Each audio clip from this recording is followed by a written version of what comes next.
Sahabat yang dikasihi oleh Tuhan Yesus Kristus, mari sekarang ini kita berdoa. Kami mempersiapkan diri mendengar kebenaran firman-Mu. Nyatakanlah kebenaran sabdamu kepada kami. Kami mohon dalam nama Bapa, Putra dan Roh Kudus. Amin. Sabda Tuhan terambil dari Yunus 4 ayat yang ke-11. Bagaimana tidak aku akan sayang kepada Niniwe, kota yang besar itu, yang berpenduduk lebih dari 120.000 orang, yang semuanya tak tahu membedakan tangan kanan dari tangan kiri dengan ternaknya yang banyak. Sahabat yang dikasihi oleh Tuhan Yesus Kristus, teks kita bicara soal cinta Tuhan. Cinta Tuhan terhadap siapa? Orang-orang Niniwe. Siapa Niniwe? Orang-orang yang di luar bangsa Israel yang disebut sebagai umat pilihan. Ternyata bangsa lain yang bukan sebagai bagian dari umat pilihan itu juga dipilih Allah, dicintai Tuhan. Artinya cinta Tuhan melampaui batas kenegaraan, batas keturunan, batas-batas yang dibentuk oleh manusia sendiri. Cinta Tuhan untuk semua bangsa, itu yang Tuhan mau ceritakan. Semua adalah anak-anak Tuhan. Bagaimana seorang ayah, seorang ibu yang pasti akan menerima seperti apapun anaknya, mungkin sudah berbuat salah. Tetapi ketika dia menyesal, ketika dia sadar tindakannya tidak benar dan kemudian berbalik kepada Tuhan, seperti seorang ayah, seperti seorang ibu yang akan merangkul anaknya, memulihkan martabatnya dan semuanya. Seperti seorang bapak yang menanti anak yang pergi meninggalkan dia. Kenapa ayahnya itu lari menjemput dia? Tidak ditunggu di rumah. Karena ayahnya tahu akan ada hukum sosial yang akan menghabisi dia ketika dia masuk ke dalam kampungnya. Maka ayah itu lari mendahului hukum sosial itu dan merengkuhnya, mencintainya dan membawa pulang. Seperti itu cinta seorang ayah, bapa, seorang ibu bagi anaknya. Bagaimana mungkin Tuhan yang jauh lebih baik daripada ayah, daripada ibu, itu pasti akan menerima pertobatan siapapun yang ingin datang kepada Tuhan. Cinta Tuhan mencintai orang-orang Niniwe. Dan pertanyaannya, apakah Tuhan juga mencintai Yunus?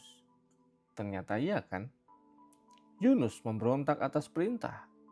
Diminta pergi ke Niniwe, bukan diminta, disuruh diperintahkan ke Niniwe.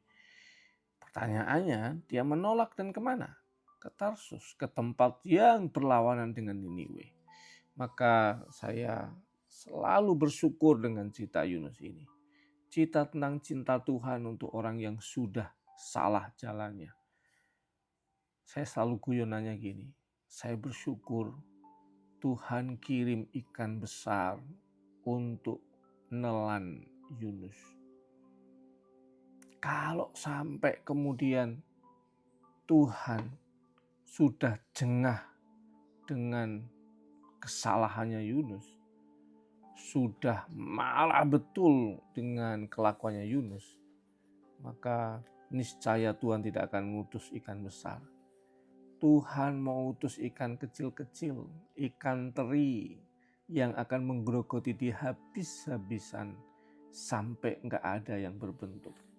Bersyukur Tuhan masih kirim ikan besar, nelan Yunus hidup-hidup, nelan Yunus utuh. Supaya apa?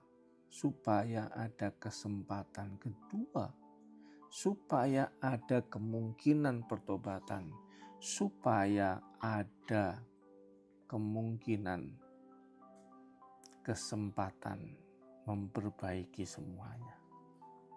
Itu cinta Tuhan. Bersyukurlah kalau Tuhan kirim ikan besar nelan kita. Kalau kita berbuat salah, nggak dihancurin sampai lembut, sampai hancur-hancuran. Bersyukurlah, itu cinta Tuhan. Maka gunakan kesempatan cinta Tuhan seperti orang Niniwe. Dia bertobat, mendapatkan belas kasihan Tuhan. Dan kita juga dipanggil untuk bertobat apapun situasi yang sedang kita alami. Apapun tindakan yang gak sesuai dengan kehendak Tuhan. Panggilan, pertobatan, dan kesempatan untuk berpulih Tuhan sediakan untuk kita. Tuhan Yesus memberkati. Mari kita berdoa. Bapa kami yang di surga, dikuduskanlah namamu, datanglah kerajaan-Mu, jadilah kehendak-Mu di bumi seperti di surga. Berikanlah kami pada hari ini makanan kami yang secukupnya. Dan ampunilah kami akan kesalahan kami, seperti kami juga mengampuni orang bersalah pada kami. Dan jangan kami dalam pencobaan, tapi lepaskanlah kami daripada yang jahat. Karena Engkaulah yang punya kerajaan dan kuasa dan kemuliaan sampai selama-lamanya. Amin. Tuhan yang penuh kasih dan cinta memberikan kesempatan bagi kita untuk bertobat, memperbaiki hidup, menata masa depan. Dalam nama Bapa, Putra, dan Roh Kudus. Amin.